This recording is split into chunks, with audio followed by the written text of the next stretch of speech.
his soul. It is our great pleasure to have these gentlemen with us tonight. Please welcome Richard Roxburgh and Eric Van.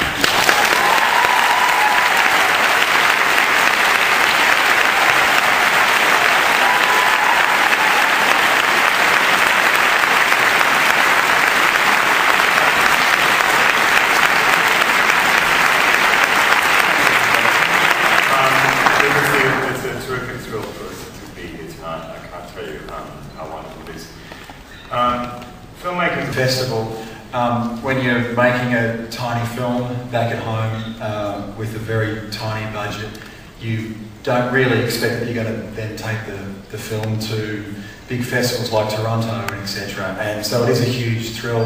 As Noah mentioned, I was here about 5 or 6 years ago with a film called Chopper with Andrew Dominic, and it was such a treat this week to sit out there on Saturday evening to see Andrew's latest film, Jesse James, and to be here with Richard 5 or 6 years later with a film of our own. And the festival holds a dear place in my heart because back then I didn't even have an agent. I do have one now, so I must thank you for the support. This is a very personal project for all of us, simply because I think when you're exposed to this material, whether it be the book or the screenplay and hopefully the film, it has an effect, because I think in life, if we're really, really lucky, we may come across a real life Romulus, and I hope by the end of the film you'll understand what I mean by that. But I just want to thank you all very much for coming along. Cheers, thank you.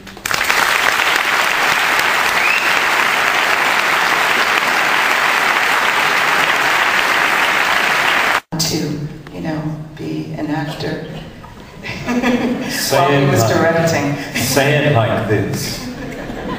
Actually, it's funny because we were just discussing the appropriateness of line readings to actors in the car on the way in time. No, Richard was fantastic. In fact, I'd like to point out the fact that the film was shot in 35 days, and it's as you know, a film set in a period, shot for an amazingly modest budget, and I've worked with a lot of directors who would have had no chance of delivering on that promise of making a film such as this in such a short space of time. On top of that, it's Richard's first feature film, and I think that in itself is an amazing achievement.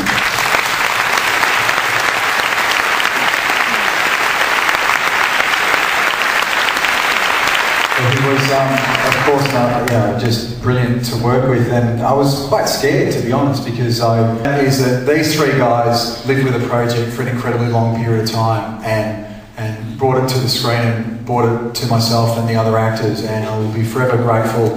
Nick did an incredible job of taking a memoir, which was very beloved in Australia by Raymond Gator, and turned it into a shootable screenplay. And Robert, of course, and these two gentlemen, was pivotal in convincing Raymond that we would honour the memory of his father and his story, and I'll be forever grateful to Robert and Nick for that. Where it's from? And your second question was what? Why were they living in these desolate areas? Why were they living in desolate areas?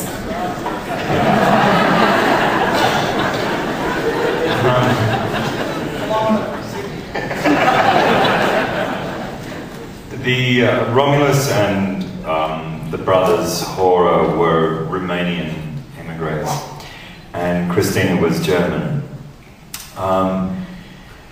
When they first came to Australia, they were located at a migrant camp called Bonagila that was 11 kilometres from where I grew up, and I'm here to tell you it's desolate. It's just a sort of, it was a... Could you tell us a little bit about the actor who played Raymond? I'm sorry, can you repeat that, please? Could you tell us a bit about the actor who played Raymond? The actor, can you tell us a bit about the actor that played Raymond? Can you repeat that, please?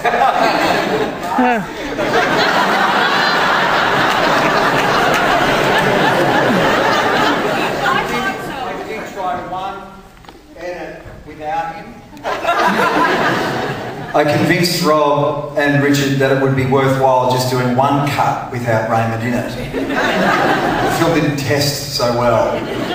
But he is a revelation. His name is Cody Schmidt-McPhee, and this is his first feature, and it was a amazing experience for all of us.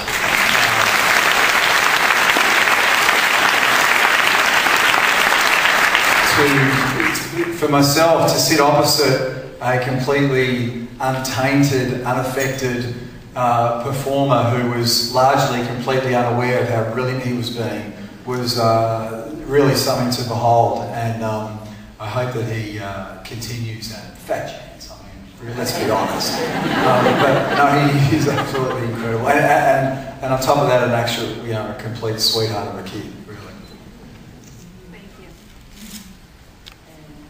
On behalf of everyone here, that was an absolutely exquisite film. Thank you so much.